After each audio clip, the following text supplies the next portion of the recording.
County Human Rights Commission to order for December 4th, 2025. And we'll ask for the attendance. Hey, Jim, Here. Kurt, here, Berta, and absence or Just absent. excused, Just absent. Peter, Same. absent, Barbara here, and Jer, Here. and Kai, Here. Jamie, Rick, Here. I'm here. Here you are. So, and we have a quorum. Okay. Thank you very much. The land acknowledgement is next on the agenda.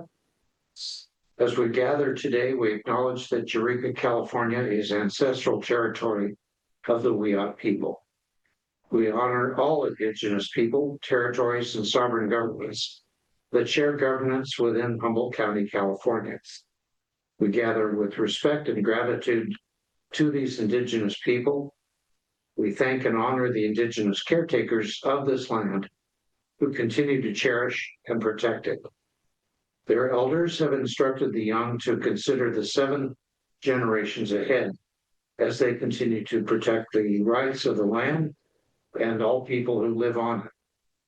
We encourage all to align with and follow the lead of local indigenous communities as they steward the land and protect all of its natural resources. There will be a moment of silence.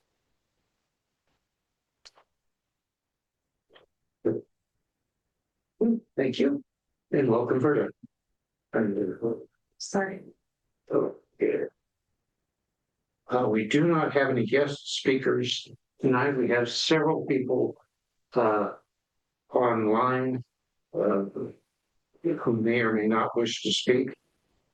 I'll ask if there are any agenda adjustments that anybody would like to request. Okay, and have you received any corrections or additions to minutes? Thank you, Bert. Okay, Hubert has gone through again. Super Are power. there any additional adjustments to the minutes for November? Move that the November meeting be accepted, minutes be accepted. Okay, is there a second? Moved and seconded by Guy to approve as amended. Thank you very much. The treasurer's report. Excuse me, was it- Give a motion. We, Carol is not with us this evening, but we have a total in the bank of $4,878.93. But I did want to mention, just as we're going through our process tonight, that we have a remaining balance in, I forget which account it's in. I don't know if it's part of the bank account or part of the county account from the McLean Foundation. It was a grant for $1,500.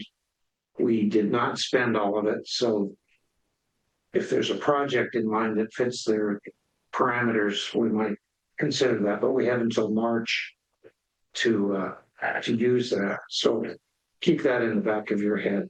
Jim? Yes. Bird mentioned that we need to vote. We have a motion and second, and we didn't vote. Do you want to vote on that? Excuse me. On the minute? You're right. No, that is correct. We should vote.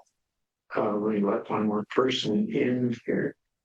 I'm sorry, the minutes needed a vote. It had first and a second. All those in favor of approving the minutes as amended, please raise your hand. Okay. I could say something. Yes. It isn't actually necessary to have a motion. Once people have said, or, there's no more amendments, you can say the minutes are approved or are accepted as amended. So I could have cut off right there. Yes, but once you have a motion, you have to vote. Thank you. That's why she's with legal fund. She knows what she's doing. All right.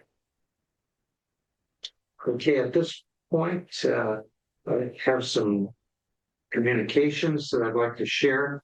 A reminder that we are not meeting in January because that will be on January 1st and it will be a holiday anyway. Can you have a copy? Yes. Oh, glad you brought that up too. I do have printed copies if you need them. I'd like everybody to try to remember to print their own copy of the agendas in the future. It's my writing a real workout. Anybody else need one? Watch. Tolerance. Stuff. In addition, you all should have received in your email from me attached to the agenda and the minutes proclamation that will be read on December 9th by the Board of Supervisors. Any of you who wish to attend the presentation, they will read the proclamation. I will accept it on behalf of the commission, and then any members that have anything that they wish to share with the Board of Supervisors, they could at that time. So that's about 9 o'clock on Tuesday, December 9th.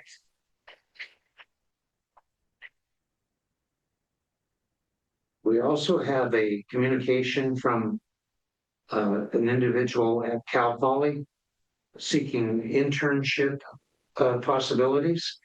I don't know of what we might be able to offer at the moment, but if anybody has ideas. Do you know what their background is or their educational program?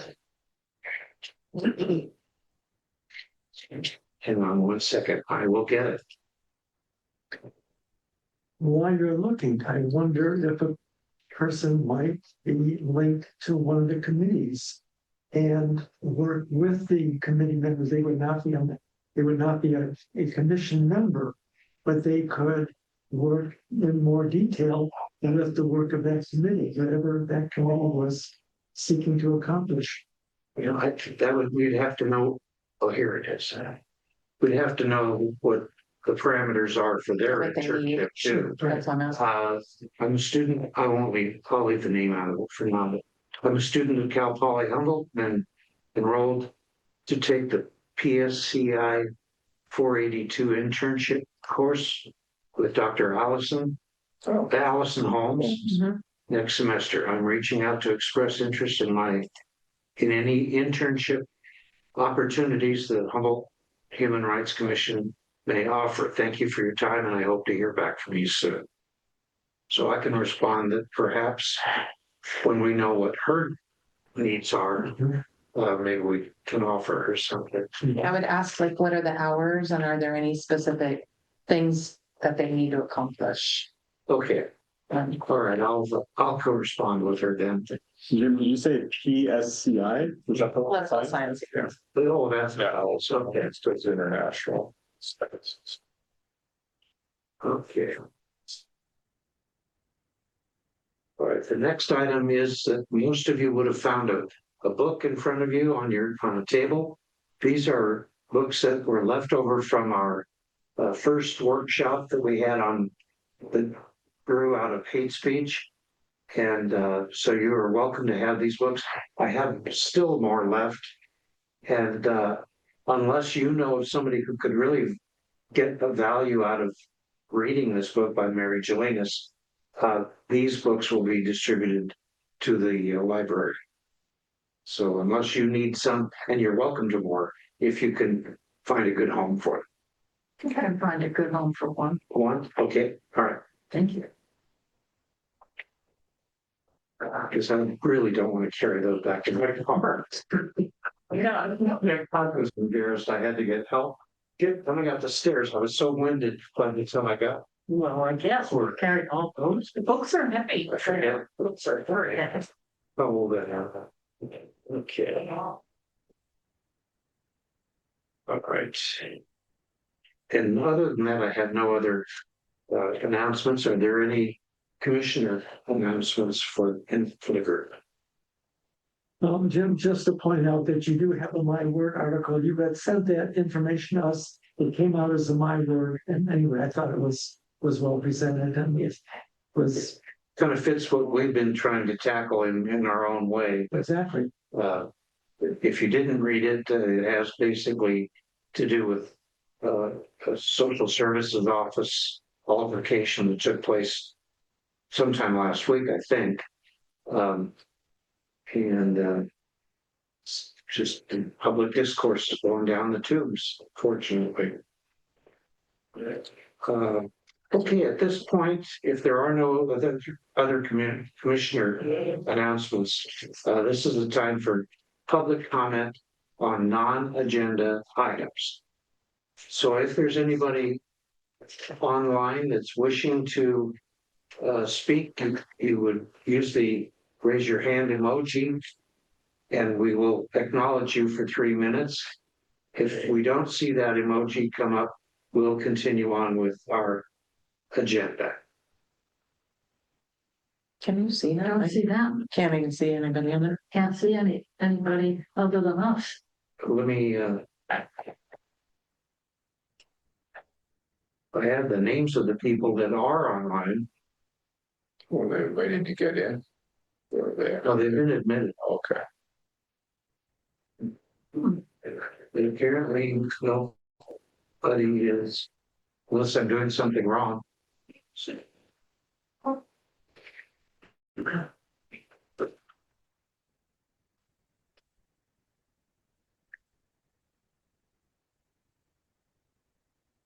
that's the same thing I'm looking at.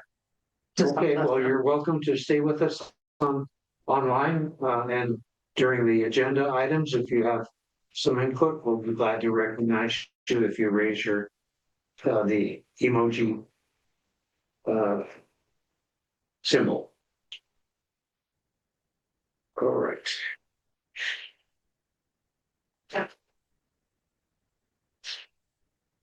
And the correctional facilities liaison report.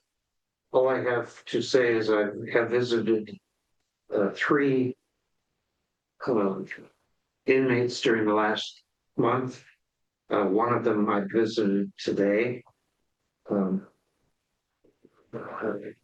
real new news to report other than the most common complaint has been what they perceive to have a lack of responsive medical care.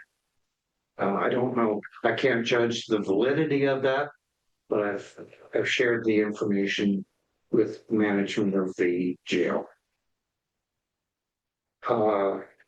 Moving on to message line reports from November 1st through the 15th was Rick.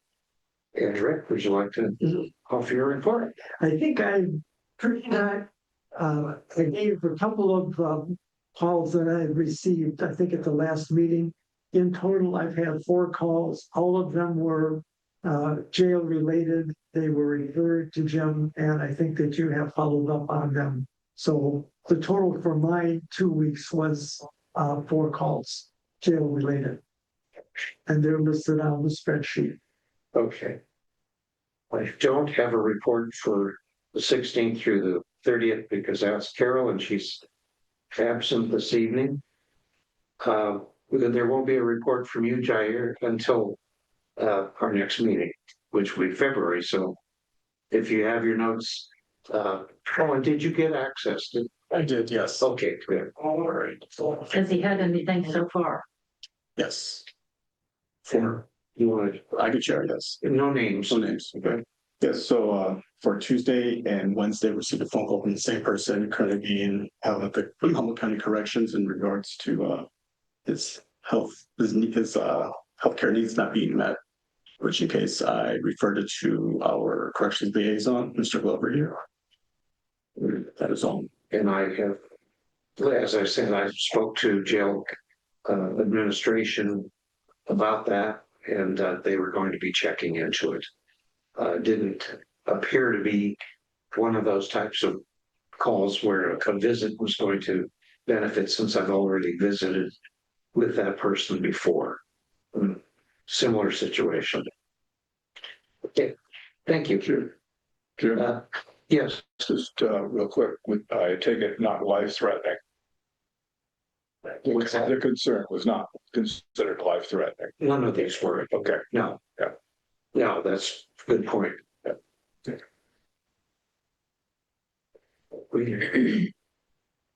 She was on there before, you must have got bumped out. Back in.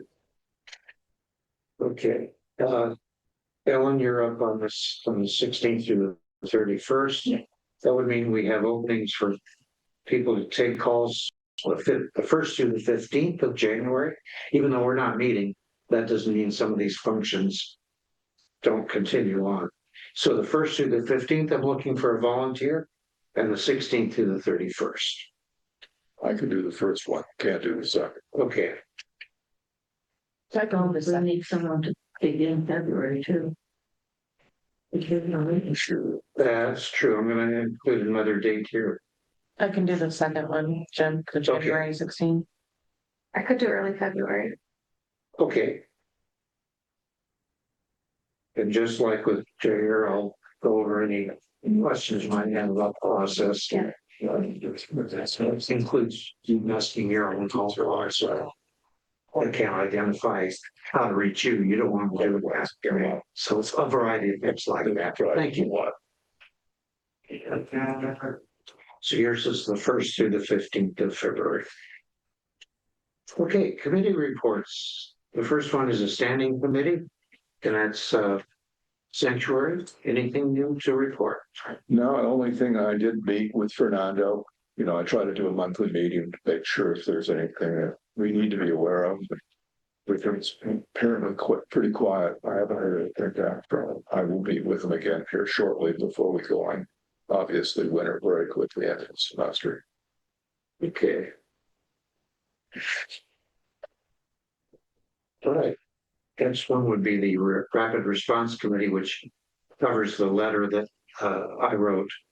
And anything, if you are aware of an issue that is really a hot issue in the community that maybe I might not hear about or something, be sure and let me know. And Jamie and I are on that committee together, and we could see if a rapid response from the Human Rights Commission is something that's in order. We try not to write letters just for the sake of writing them, but if we have something pertinent to say and it's can maybe help the conversation, that's what we want to try to do. Jim? Yes. A quick question or a comment on that. Is there something we can do with the rapid response to, I guess, or maybe you're already doing it, to tie us in with other groups that are also involved with human rights? I mean, I know with the issue with ICE right now, I mean, this was a big meeting we had a year ago, at least, about a year ago. And I know in a lot of communities, they've been organizing around it, nonviolent, but essentially when they hear there's activity going around, it's, shades of 1776 with the Minutemen, but they arrive in numbers to essentially make sure whatever's being done is done legally, which has been a mess. And I'm wondering if we can do something or have been doing something like that with some of the groups we have here, because I know we have a lot of different organizations that seem to be doing similar things. And I think it would be, good idea that we have more people showing up, because obviously we can't always be there, or like you say, we might find out about it a week later. It would be nice if we could be on it and, you send out a note to, 50, 100 people, and if 10 or 20 can show up, fantastic. Well, it's funny you should bring that up. Okay. Because I did suggest in the agenda that, and we can adjust this because we have an invitation for guest speakers. And when I wrote the agenda, it was with that in mind, that maybe it was time that we had perhaps the sheriff back. We had a similar meeting to what we had. It was about a year ago. And we're not hearing much from the Latin community that's affected by activities of ICE. And it would be nice to know what pressures they may be feeling that we don't know about. So I was getting to that point. The Humboldt Equity Consortium is something I attend on a regular basis. They had a meeting this week where they're planning their 2026 activities. The Humboldt Equity Consortium is sponsored by the city of Eureka, and it includes all kinds of groups of a similar mindset. And I think we could either participate in a supportive fashion or a lead fashion to some event, maybe in early March, if we wanted to. So I'm open to suggestions in that vein. It doesn't have to be in this meeting. And then obviously anything that involves that last meeting, what we had with the sheriff and community members, this room was way over populated. So we might have to have it in a different location. I think we also need to, if we're gonna do that again, have And enter. an interpreter. Yeah, we were lucky last time. We had somebody that was willing to do that for us. That's Brenda. Yeah. So I guess my point here is we have an open invitation to Dr. Flamer from College of the Redwoods to make a presentation to us on collaboration possibilities, not necessarily related to sanctuary. We could have him invited as the guest speaker, along perhaps with other people on that collaboration note. But we also ought to plan something for sanctuary. I don't know if they necessarily need to be separate activities, and I'm open to your thoughts on that.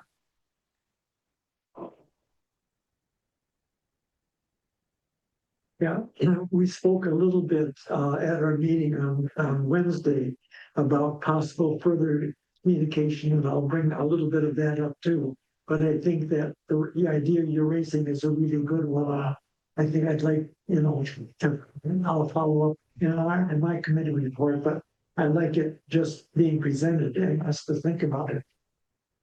Well, am I getting the cart before the horse here? No. As far as which program we can accommodate and making sure that it's a timely presentation. So far, the community seems pretty quiet in terms of ICE and so forth, but we don't know if it's going to remain that way.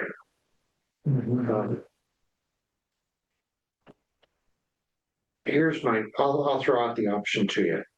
The consideration was to invite several people to a collaborative type of discussion with the Human Rights Commission, including Dr. Flamer, perhaps a representative from the League of Women Voters, somebody from the Humboldt Equity Consortium, and possibly somebody from Cal Poly Humboldt.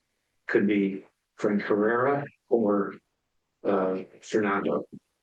Well, we also have faculty association. I know that they're gearing up because, their concern is somewhat different, but the real concern right now is the attacks on all the universities and free speech.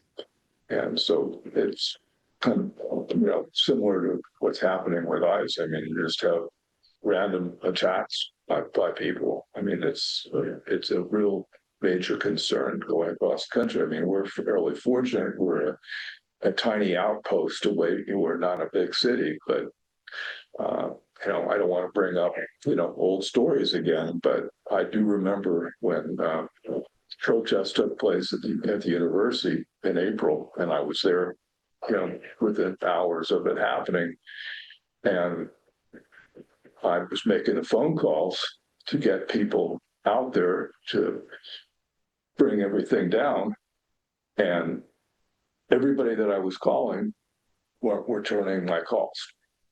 That was a real concern. I was very happy the community came out because we started getting 100, 200, 300 people showing up to make sure that students weren't done in and try to bring peace over there. But all the authority type people over there, the college presidents, the police chiefs, Congress people, everybody shut down. They didn't want to do anything. And they essentially took a situation that could have been brought down peaceably very quickly, they would have essentially not only festered, but they made it worse. And I'm assuming one of the principals that was involved in it, that's one of the reasons why they left Humboldt. It's reason, sadly.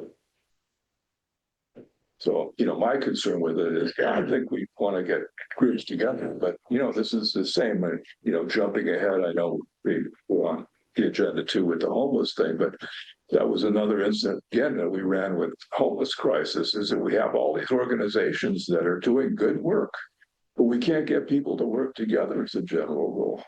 Right. And it just seems like we're, if we could get people together, we could probably do a hell of a lot more good. I agree. So I think that's the big thing that we have to think about, collaborating with every group that's doing the same kind of thing. And it is very hard to do that. Nonprofits especially don't want to give up their turf. And there's always the problem of everybody needs more money and everybody needs more people. And they're not willing to share what's worked well for them because they don't want somebody else to get all the benefit of what they figured out. So, but I think collaboration is the one thing that we have to have if we're going to make things work. So, and we're probably the one group that could push that kind of thing. So I think a good collaboration would be a non-for-profit with the Centro del Pueblo. I don't know if they've ever been involved, but that's They haven't. I think they should be. If I read the room correctly, I think what I'm inclined to want to do is to lead off with this about 4 invitations for people to make a joint appearance. It might be in person or it might be online. For this collaboration discussion to see how we can work together, and with the hope that that leads to a sanctuary related type of collaboration a month or 2 after that. How does that sound there? In all areas, we want the collaboration, because as you say, the homeless, there are a lot of people working on it. Get together. Don't be competitive. What about other groups of individuals who might show advocacy for it? That even if it's not that they're being threatened by ICE, but they might show advocacy for individuals that would be. Well, I think if we invite some key people from Jagger's recommending from Central. Familiar. Oh, you're not familiar with it? Not. Okay, well, that's fair. They are a local group that represents the Latin community really well. So I was saying different cultures even that would still be in support and show advocacy for the Latin community, even if they themselves are not. We have a strong indigenous community, obviously. Maybe they would be willing, just outside of that specific, outside of the Latin community, other communities to show support and advocacy for it, just to say, we're rallying behind, or we support this as well. It's not just the Human Rights Commission and Latin community. No. It's all the people everybody. that are willing to show up and advocate. I agree. Well, I think that should be our goal. I will, since this is a long way off to February 1st, or whenever the first Thursday is in February, I will invite these key people that are representative of the various groups we're talking about to make a presentation geared mostly for how we can collaborate better with each other, but in the back of our minds knowing that we might be aiming for a project where we can really bring all the groups together later. I think, Yes. And Gerda has a really good idea, and I think we should add a person from NORCAN, because NORCAN has a lot more information about a lot of different nonprofits, and would know, a nonprofit that's put something on the listserv that is maybe a project they're doing to benefit one of these other groups. And I think that's a really good way to get more people involved. So, and I think NORCAN representative would be the best thing. Okay, Jen, True North as well. I don't know if you have True North on here. we might have a little bit of a different agenda format for February 1st then, which is fine, we can do that. If we have more guests than normal, it might require that kind of a change, but that's fine. We might just do a special meeting too. I mean, just like we've done with, some of our committees where it's not necessarily a full meeting, That's a good idea. but Yeah. just But do you mean on the same date? not necessarily. Not Well, necessarily. the sanctuary committee can meet with, Right, we can meet earlier. Because because a lot of people, I mean, after the holidays, you're gonna have a little bit of a break before, at least for people who are involved in the academic fields. So there's a little bit of a break before that starts up again and you have problems with people, getting people to show up to a meeting. Well, I'm gonna need a little guidance from you all as to how you want to proceed, because there'll be this gap between now and this February meeting. And I'm looking for some guidance as to whether this ought to be a regular meeting with guests, or it ought to be a special meeting with those same guests and others maybe. It's like a special meeting with guests.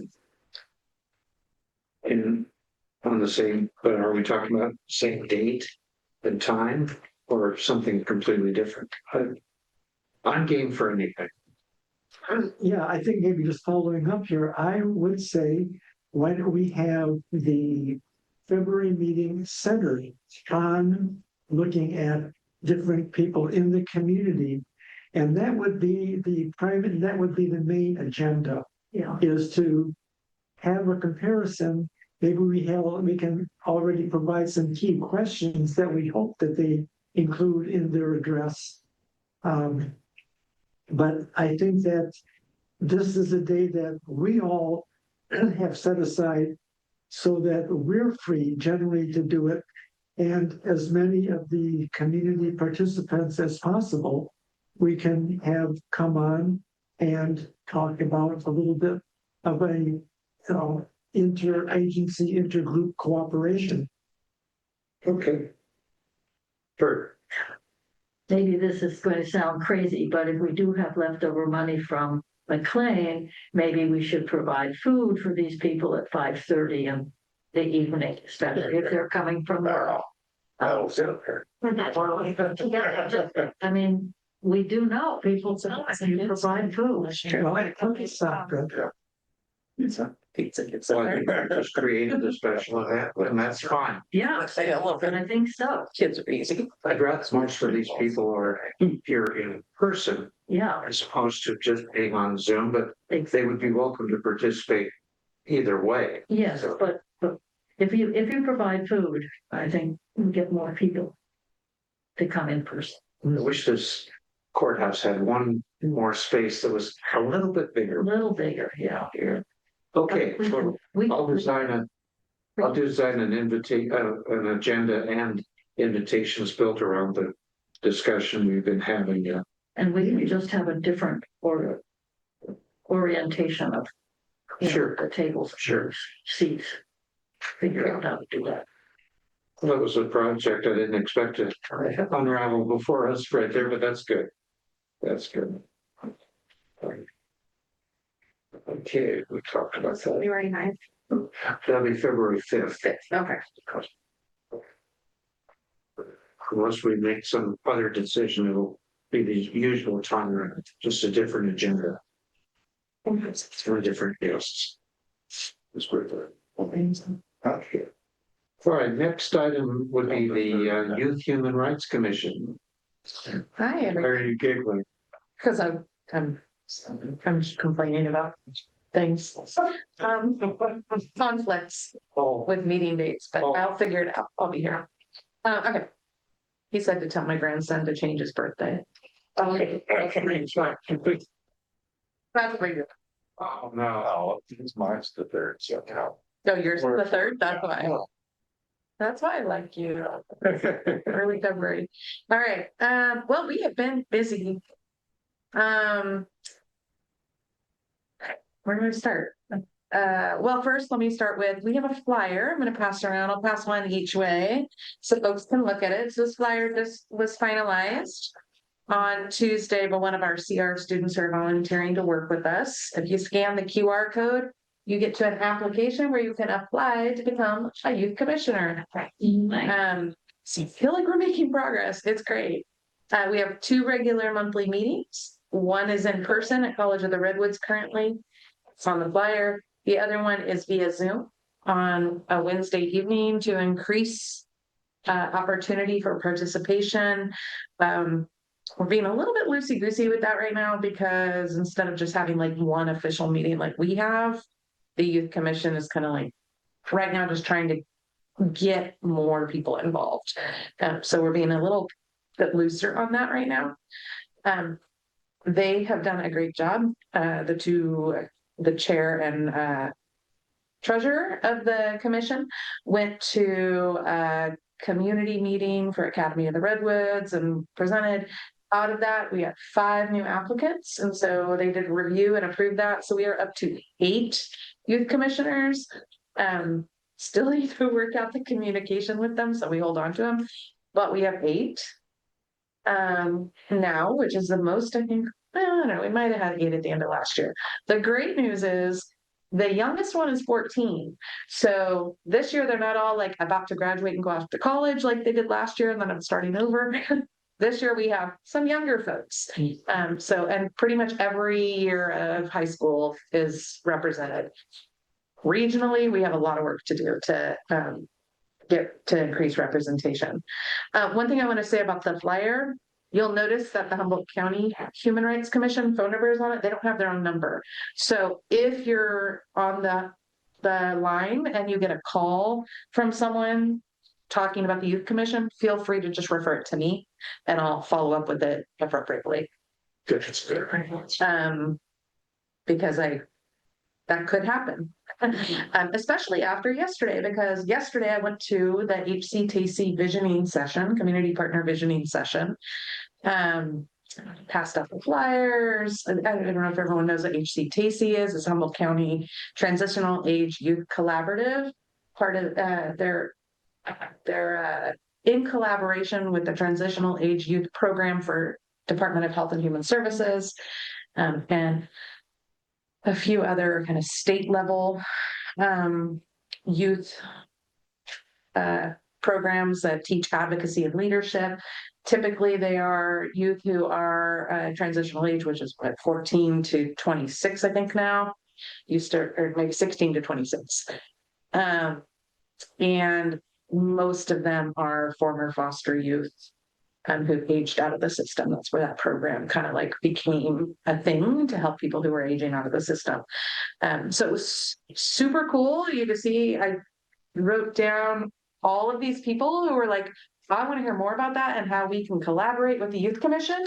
So now we have contacts at Uplift Eureka, Elite Scholars on campus, HCOE, Public Health, the Juvenile Justice Rising Scholars Program at CR. Yeah, I think that's all of them are super excited. Connie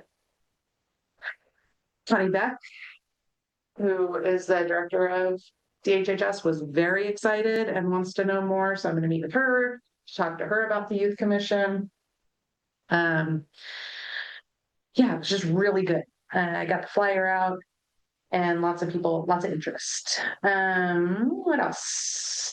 The youth have developed a new the commission has developed a new kind of meeting format or structure, where they were for a very long time writing bylaws and standing rules. Thank you, Bird, for your consultation on that.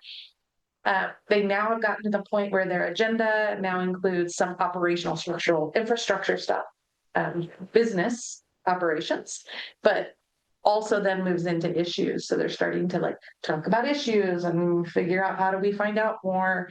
So they were really interested in the snap cuts when that happened. and have been working to kind of develop that. This last meeting, they, after coming to our meeting here last month, sorry, I wasn't here. They've taken on a few of our kind of attributes of our meeting, and that they're adding a land acknowledgement, and we've been talking about what that means. They are adding subcommittees, so they really like the conversation of the constructive conversations, and how do you really build a public discourse for having engaging conversations. And so yeah, it may be fun to invite one of them to the subcommittee to That sounds. kind of like get that the youth involved. And then what was the other one? They have a current issue, kind of more broad. So a group that's going to just start looking at current issues and like be responsible for bringing that to the group. They're inviting guests, so we've been identifying what are the things that they need to know. And they really want to learn how do they engage with local legislators and local public offices. So I sent an email inviting Natalie Arroyo to our February meeting, which is in person. I haven't heard back yet, but it's okay. She's busy. I don't follow up, but just so that she can talk to them about how do you talk to someone about an issue, or what happens if you identify an issue, and what is that process for creating change. And they have an interest in kind of mirroring or echoing our correctional facilities liaison report, which I think Jim is. So they want to do some outreach or provide some sort of resource for youth who are currently being held in the juvenile correctional facility. And I did stop by there Jim was going to yesterday. follow up and see if that was possible. They haven't got back to me yet, but Dana from the probation, Great. I guess that would be the probation office that oversees the juvenile hall. She's, I assume that's a she. I shouldn't do that. But it's supposed to get back to me, and there will be an opportunity. They seemed eager to accommodate the youth group. Nice. So what we thought would be cool is to start with having them do a tour of the facility and talk to folks there, and then they could propose that as an option or an opportunity. So that's all the things that they've been working on. They're very excited. I'm so happy to be at mid-year at this point. We've heard. I apologize for not making any of the meetings yet. It is okay. But I'm wondering, you mentioned that they want to be able to have good conversations and so forth. How about some of these books or something? That's a great idea. Yeah, Sure. Yeah, it'll be fun. That's a good idea. that'd be great. Do I send them with you, or do you? Sure, I'll take a few. That way you don't have to carry them all back to your Thank you. Anyway, I'm feeling really good about it. I think we're in a good place to like start the spring semester with getting a new cohort staged for next fall. So making good progress. There have been times when I would have wondered if it was going to gel, and this last meeting and the last one before that, it felt like it was. Yeah, our current chair is very on it. He's passionate about getting it going. He wants that to be his kind of legacy, that he's moved it on to that. So it's great. We had to get through them applying to colleges though, because that was what I think the little hiccup was in November. It was hard for them because he was applying to colleges. Right. Now we're good.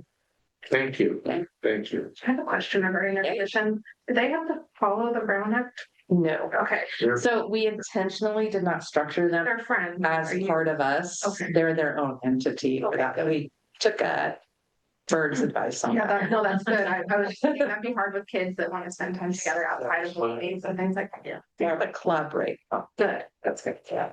And then we just provide mentorship in a way. Great question.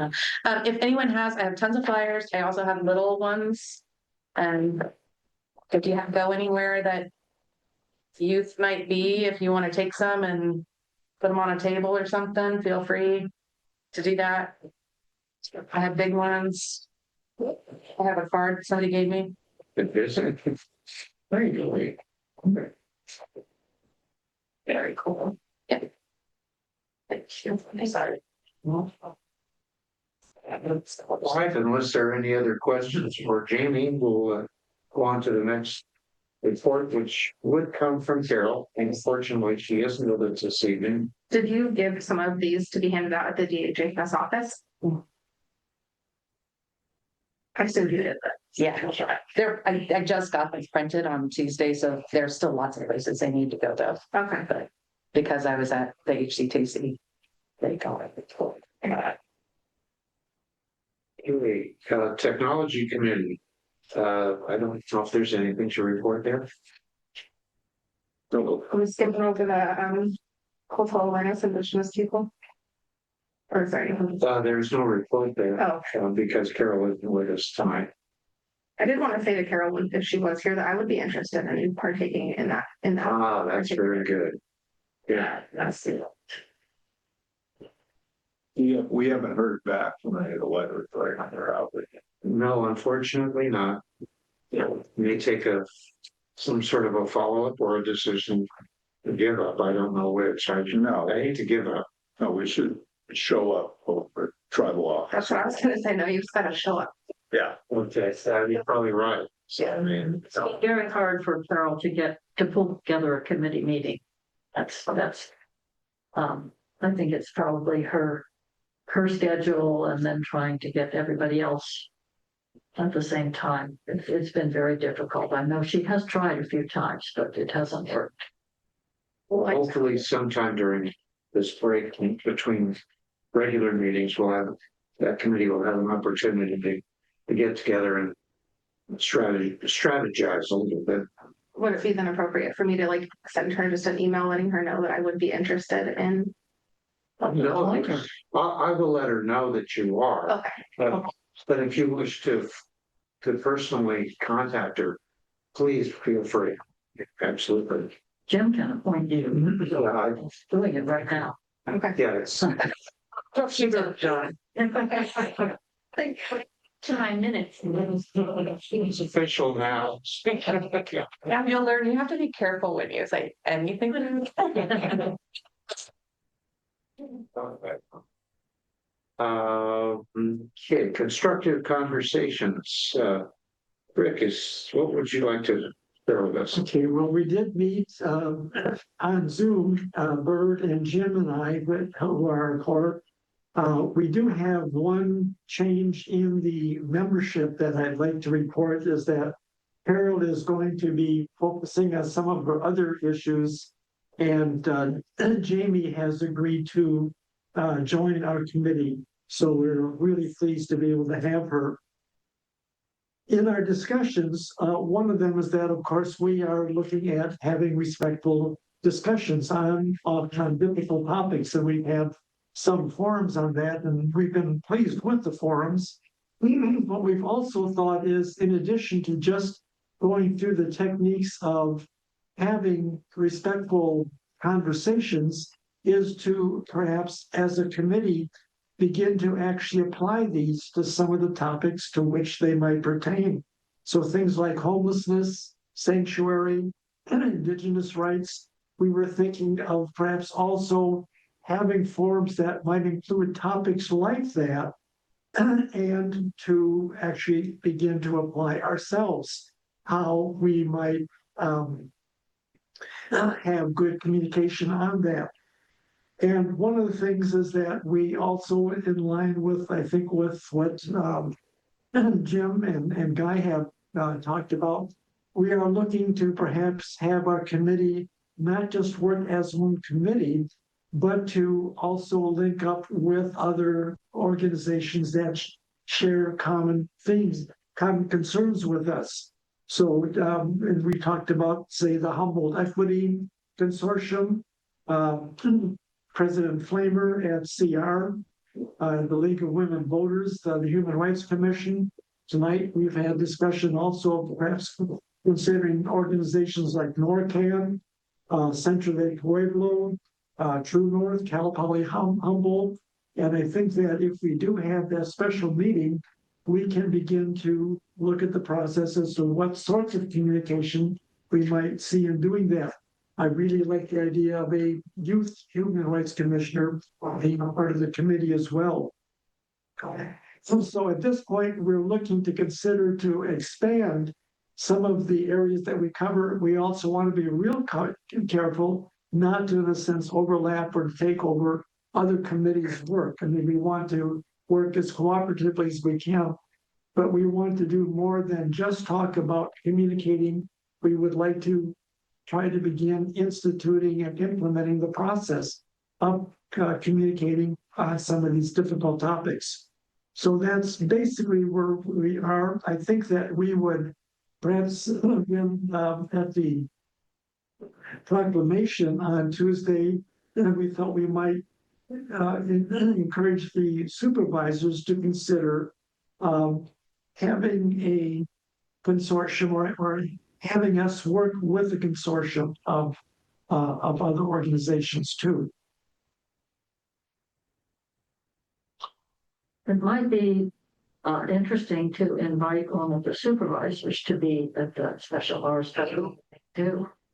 I think Natalie Arroyo would be interested and probably willing if we wanted to, but we could just put it out there. Anybody you want, anybody from the supervisors, they wouldn't send more than 2, I'm sure, because of the Brown Act, but we could ask them. I mean, that's one thing we could ask them if they want to be part of that. Or presentation on the 9th. Yeah. Perfect opportunity. Perfect time to give them the date and say, we'd like one or more of you to be there too, because they're they can really set policy that could make this happen more quickly or more easily than we can.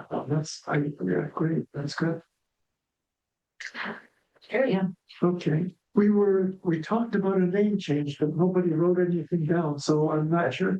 I think we were satisfied that the name was still fit. Okay, then we will continue on.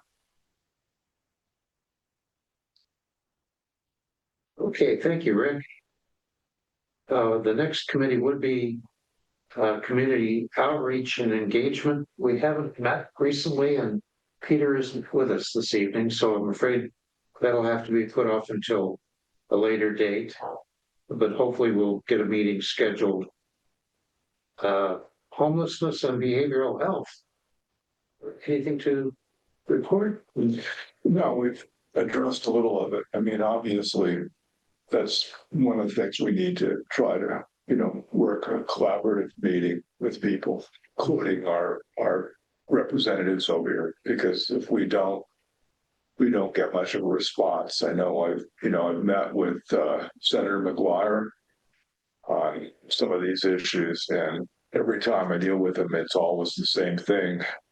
Who else is with you on it? So we need to get a good group together so we can come and say, as a front and say, hey, we've got City of Eureka, City of Arcata people, we've got county people, we've got county organizations. They're all in favor, and this is what we're going to have to try to come up with and see if we can hammer out and do a better job than the people did in, Brazil for our climate. We need to come up with our own committee here and hammer out some language so that we can approach these people, because it kind of ties in with the other issue that's in the new business, the healthcare action. That was the same thing. I brought it up to McGuire, talked to him personally, we had brought it up when Chris Rogers was online on Zoom with him, and it's all the same thing. We need to push their hands a little bit with it. And one of the things I was going to suggest, I'm willing to write it and have everybody please edit it. In the news, Cal Poly bought Sunfloral. Oh, yeah, right. And I was pleased in one sense was because when I was on the foundation board, one of the things I was really bugged with is I said, stop investing money in the stock market, invest in the community. It's good for the community. It's good for community relations. So I'm hoping maybe something good is going to come out of it. One of the things I've been pushing all these guys for a long time is to buy Mad River Hospital. And as you may know, McGuire is now running for the congressional district that's been reformulated. That's including Shasta and Alturas area. And one thing he's been hammering away, maybe had a little bit of impact there, I don't know, is that we have a real medical emergency here in Northern California. And I'm hoping I'm going to write a letter to the foundation and I will pass out to everybody to ask them to consider putting some money into purchasing. Maybe we can get the state to also chip in some money, because that's sort of, again, the same thing that I keep getting from these guys. Who's with you? Who's on it? So maybe if we get a few people that'll actually start saying, hey, we'll chip in $1 million here, we'll chip in something over there. Maybe the state will give us a little more money, considering they've already put close to $1 billion into that university. It would be kind of a nice idea. Do you have any idea or hints of what the plans are for that property that they purchased? Nope, haven't heard anything from anybody right now. They said they Seems did. odd you would purchase property with no idea. It would not be unlike them. When I got on board, I think 2010, I was on for 5 years. They had just purchased the property on Samoa Boulevard. And I said, so what are we doing with that white elephant? And they were storing stuff in there. I went in there one time to look at it. They were storing all kinds of furniture that they had taken from everywhere. And then they talked about the health thing, and then now it's moved to Stewart School because I guess the funds, because like everything else around here, they drag their feet.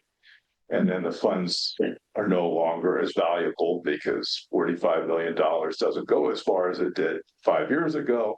So then they pare things down and they keep doing the same thing. I mean, I even suggested that turn in the Samoa property into a velodrome, because I don't know if any of you have ever been inside it, but it doesn't look all that exciting on the outside because it's this gray, dark industrial building. When you step inside it, it's gigantic in there, and it would be terrific. I say, we're a bike town, put a velodrome.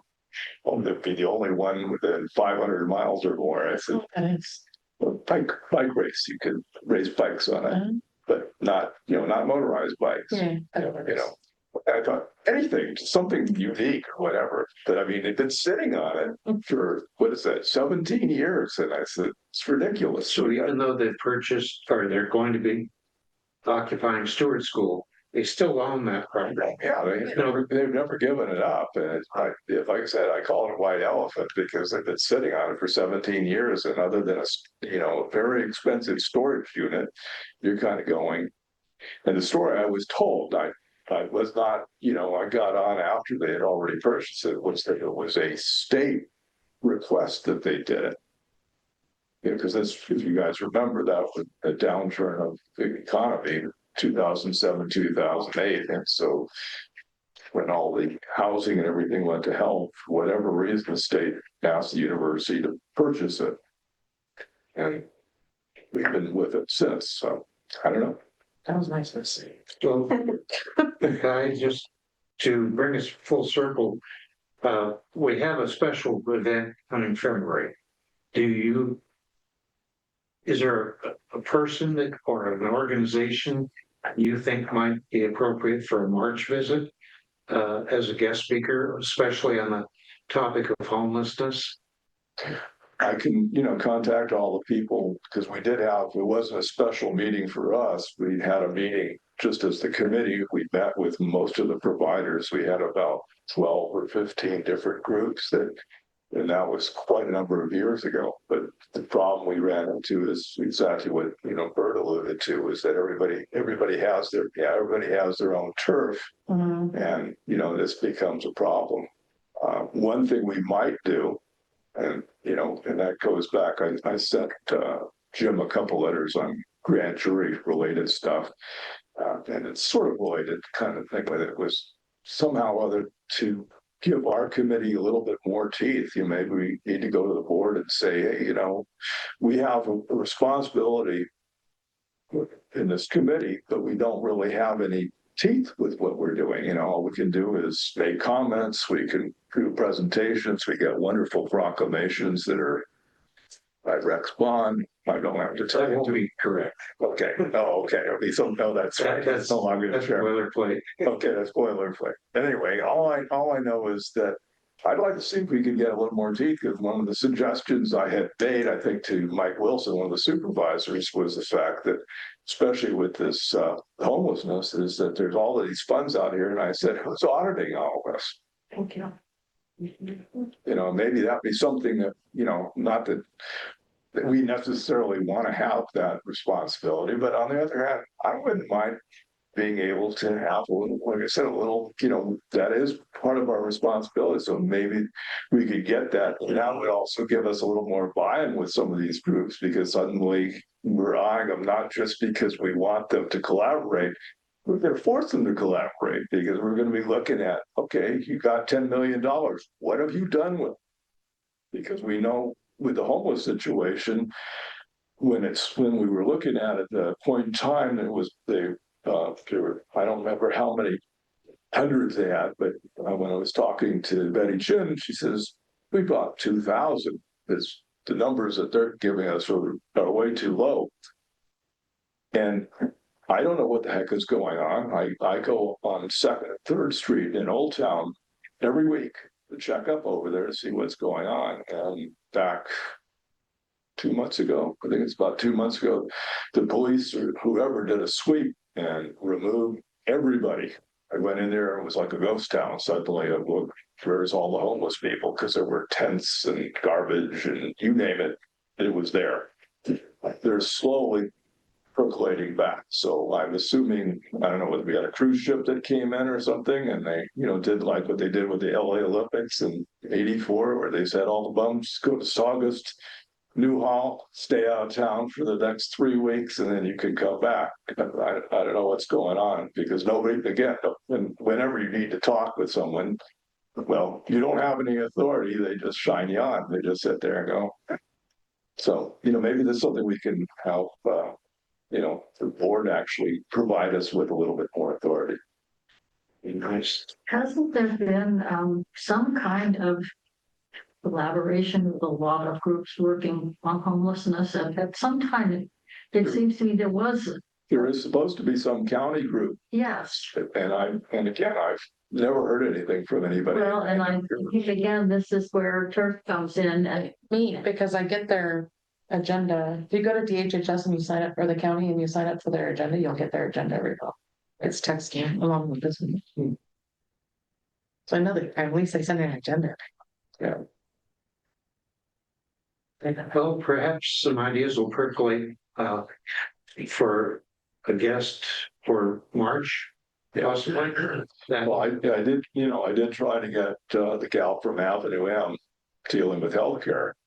And if you're not familiar with it, it's connected with UC Davis, and it's apparently a program to deal with minority students to get them interested in the medical field. And they have representatives here at Cal Poly, but it's done at UC Davis. And I tried to have them come, but get busy and, holiday season. So I'm going to try again to see if maybe in the early spring, maybe we could get them to come. I don't know, because she's right there at the aquatic center. That's where they're headquartered. So, it's close by. It's not very far for them to do it. And I'd love to see the presentation, because it would not only apply to the health situation, but also the fact that, Humboldt's got a much larger minority population than it used to, and not just the campus, but the community, and get them interested in that. And again, it would fit in with our other issues dealing with just the whole medical situation we have in the county.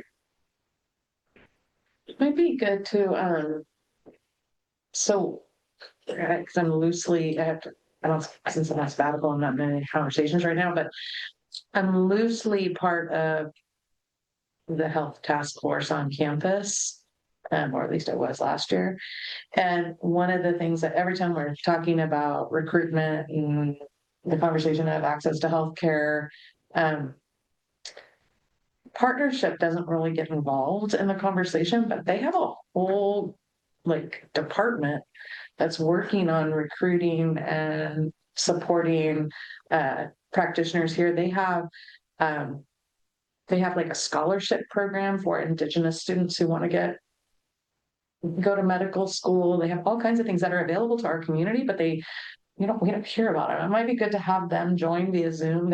It's the guys in Fairfield, I think, who leads it. But they also work with Avenue, and like they're very linked. But Yeah. if you invite them, it might be like to have them both. Like, give me that information. Yeah, I think You want me to give you that contact? Yeah. Okay. Yeah, no, I mean, but this has been an issue we've had with, with a lot of things. What Jamie's mentioning is, because I know when I started at Humboldt back almost 20 years ago, we started a scholarship over there for Indigenous students, and it's been very difficult to get anybody to apply. And so it's kind of sad when you have stuff and people are not applying for it. Yeah, it's nice to find out what the barriers are. It's like, well, there's a reason that's not happening. Yeah. Yeah. That was my whole dissertation, by the way. Okay, any other questions or conversation for Clive?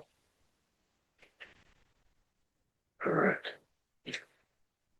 Well, technically, we have no unfinished business to bring over from the last meeting, but we do have some new items that were suggested, and we can consider them now. We may have touched on some of them already, and that's okay, but is there anything further we wanted to talk about with healthcare actions that we could support for low-income individuals? Have we already covered that, or is there more that we'd like to cover?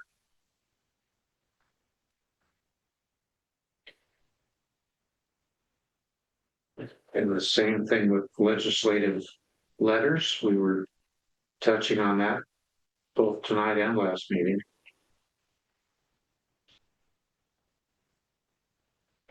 Do we have any in the pipeline right now? Most likely that would be Guy if we do. What, Legislative letters? Nothing at the moment, but like I said, I'm going to try to do something for the foundation. The other that I'm going to try to do, I'm going to take advantage of the fact that Senator McGuire is running this major campaign to see if I can get him to come or Zoom with us to talk about it, because he seems to be making that one of his points, why people should elect him. Good. And I go, that would be a real win. Yeah, that'd be For everybody. Yeah. Very true. Okay.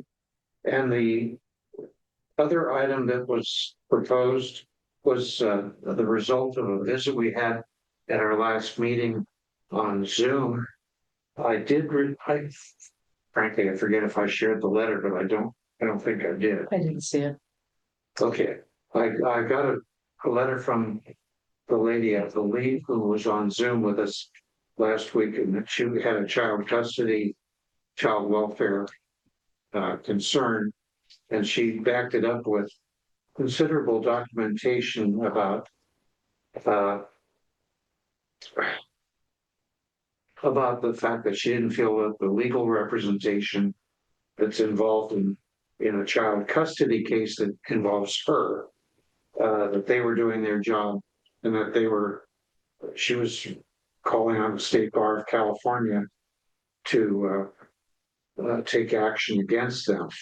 A lot of it is quite legal and probably outside of our realm of responsibility. But if this triggers some conversation about child welfare or child custody situations that we could involve ourselves in, I'd be more than happy to engage in a conversation like that with you now. Yes. Is she asking anything specific from us? No, actually, no. She copied us on all correspondence she's had with the state bar and citing all the ways that she feels that she's been let down in this process. This is a lady out of Miranda. And There's nothing specific that she's asking us to do. no, I don't know. I was kind of hoping she would show up online. She is, her name's Nicole Norris. That's a different name than I have here. Nikki. Maybe it's a different parent, that's possible. Oh, that's her attorney. So that's her attorney. It's her legal representation, yeah. I will say that since the last meeting, I've had a handful of parents reach out to me, really hopeful and excited to hear that we were going to have the discussion about dependency, family courts, and CWS. Some of them are present. I myself was kind of looking around about how to approach the subject because as I mentioned before, it's so multifaceted. I thought maybe we could ask the ombudsperson to come and just give a little, that is who the ombudsperson works for, Child Welfare Services, and if there's a complaint, you're supposed to take it to the ombudsperson. I thought maybe he could give us some insight onto what he feels are the pitfalls or the areas where maybe he's restricted, or you may recall there was a civil grand jury investigation into the ombudsperson, which resulted in saying that he was, well, I would just suggest looking at it. I think it's hard when a person has a position and they're not able to do their job. And I don't think he's not able to because he's not willing to. I think in an area like Humboldt County, when you're making a report to an individual about their superior, there's only so much they can do, for example. But yeah, I have had a handful of parents reach out, tell me some really awful situations that they've been in, and just really hopeful for help. And asking me, what can the Human Rights Commission do to help? And I'm like, I don't really know. This is new, and I said, but I will support and encourage there to be a discussion of regarding it. Inviting family, and it can't be an isolated, even with Nicole's situation. What she wants is for an investigation to go into the way that these cases are playing out. What she wants is her child. But there's a bigger picture of it, and it's wanting to look at the procedural errors that are reoccurring, that are allowing these situations to arise. And it's not isolated. And, I don't know what our legal purview is. I don't know. I think eyes on anything is good. Attention to it is good, awareness. And I think just bringing that is what a lot of these parents seem to be hopeful for. I spoke to one gentleman, he hasn't seen his kids in 7 years. Because of reporting abuse, and of course you have to take everything with a grain of salt. There's always two sides to every story, but some of these, I'm seeing legal documentation, I'm seeing what seems to be very factual information. And it's like, wait, how is this happening? So I think it's worth talking about, worth looking into. I know, I was looking at ideas of doing like a poll. If somebody was willing to maybe go sit up in the second floor and sit outside of dependency court and just ask families as they come and go, what do you need help with? Where are you not being heard? What support do you need? What support are you not getting? I don't know. I'm just looking at different ideas and ways to try to start touching base, but the people who experience it are the people who are going to be able to shed light on the problem. And they're, unfortunately, I think, marginalized and silenced and put on in, gag orders a lot of the time. And of course, there's a lot of confidentiality, which is reasonable in these cases involving minors. But we could approach the situation in a very, open way where it's not specific to a case. It's more like I said, procedural, and looking at the bigger picture and really trying to actually implement changes that are going to help everybody, not just one specific case, And I think if we did enough outreach, we would see that there are reoccurring issues that maybe are worth some attention. And I don't know if we're able to make recommendations to the civil grand jury or speak at board of supervisors or what, but I definitely think it's worth something worth looking into. Well, as a former grand juror, and I know I is also one. This isn't a new topic for the grand jury, but it's a new topic for us. We could probably approach it differently than the civil grand jury would have to, because they have very strict confidentiality barriers. Let me ask you this. You seem to know a lot about this subject, and that's fine. I'm glad you do. How would we best gather the most information most effectively? Would it be to invite somebody that would feel free to talk to us?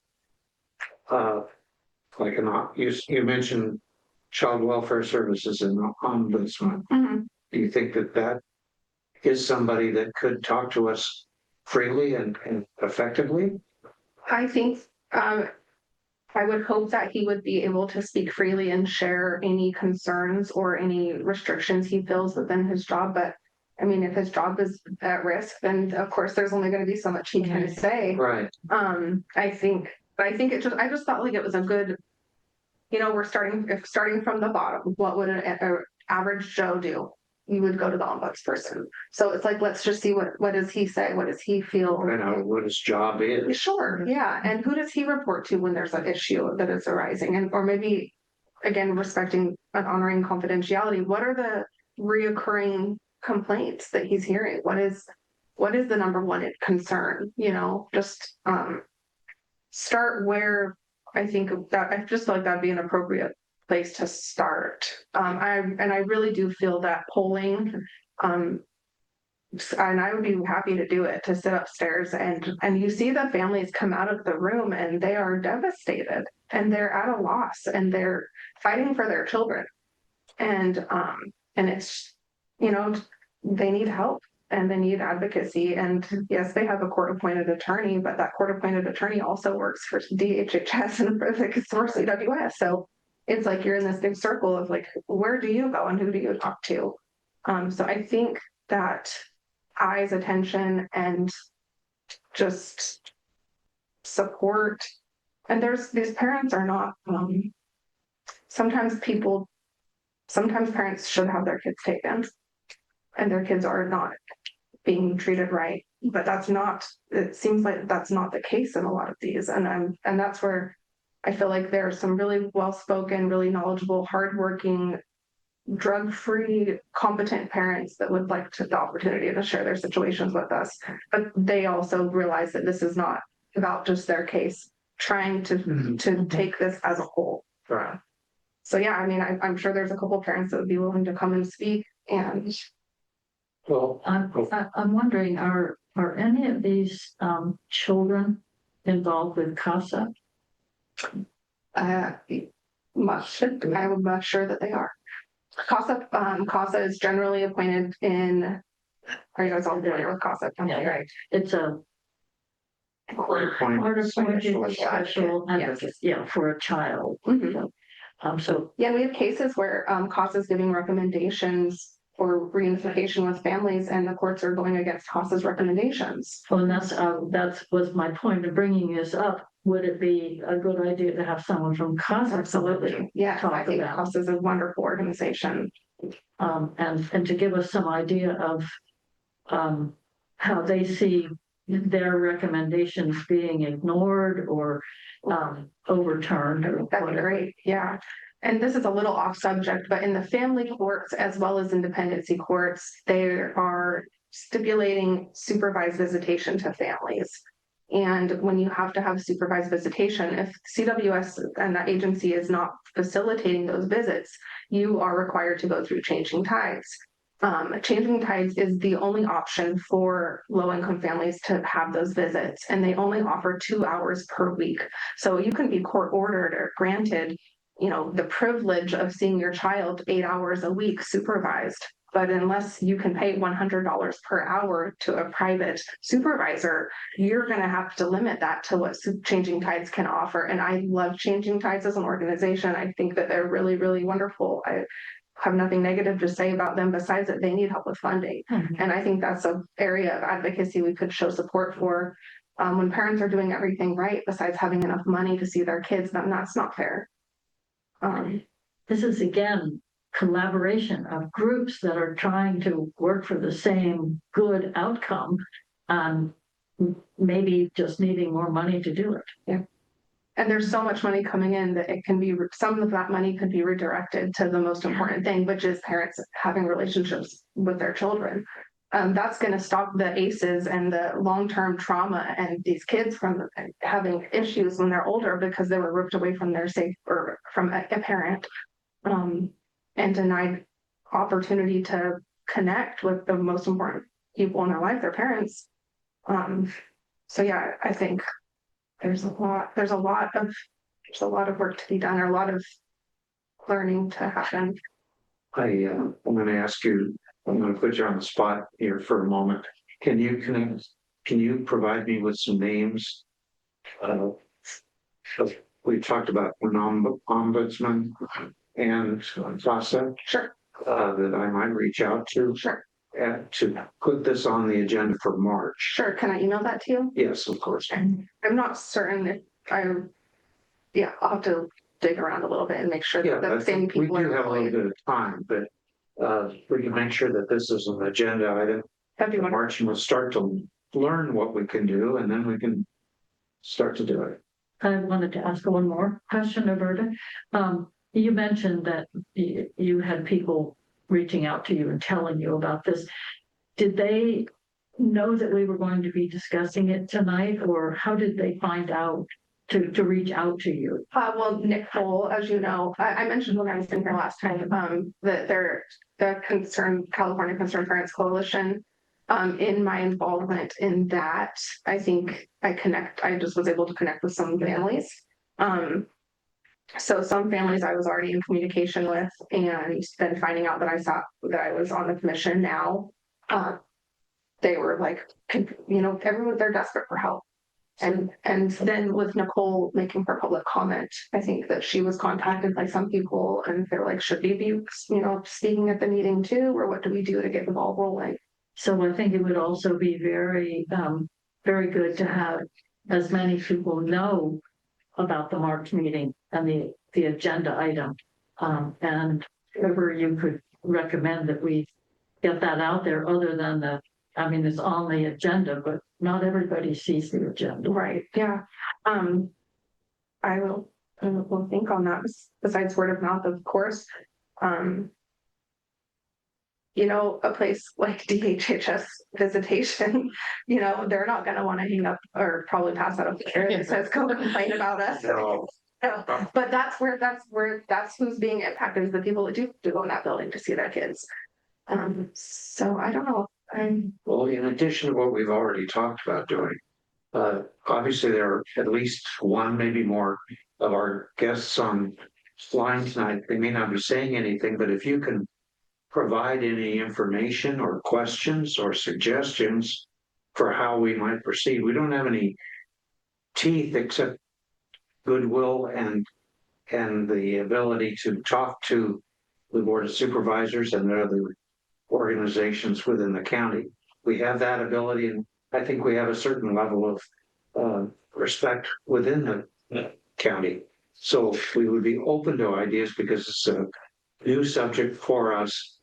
And if you have a personal relationship to the topic, please send us an email. It's hhr@co.humboldt.ca.us. I'm amazed I got that out. That's the email address for any documentation that you might feel you want to share. Legal documents are good because they show us there's a problem, but they're not much that we can act on. But if there's other anecdotal information that you can provide, that's what would be helpful. I would assume that the legal documentation is just to offer validity to what's going on. And that's how I took it too. Yeah, absolutely. Okay. Well, thank you. Oh, sure. Thank you. And I'll wait to hear from you. Okay. Well, folks, that brings us to the point of the meeting where we have future agenda items.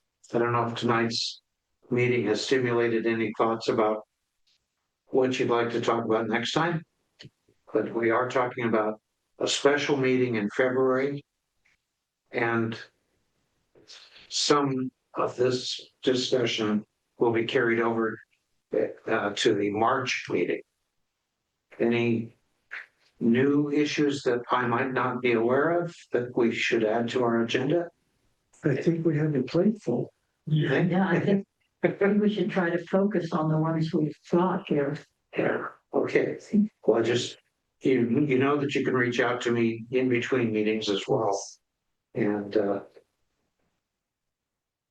unless there is any other new business, I would entertain a motion to adjourn. So move.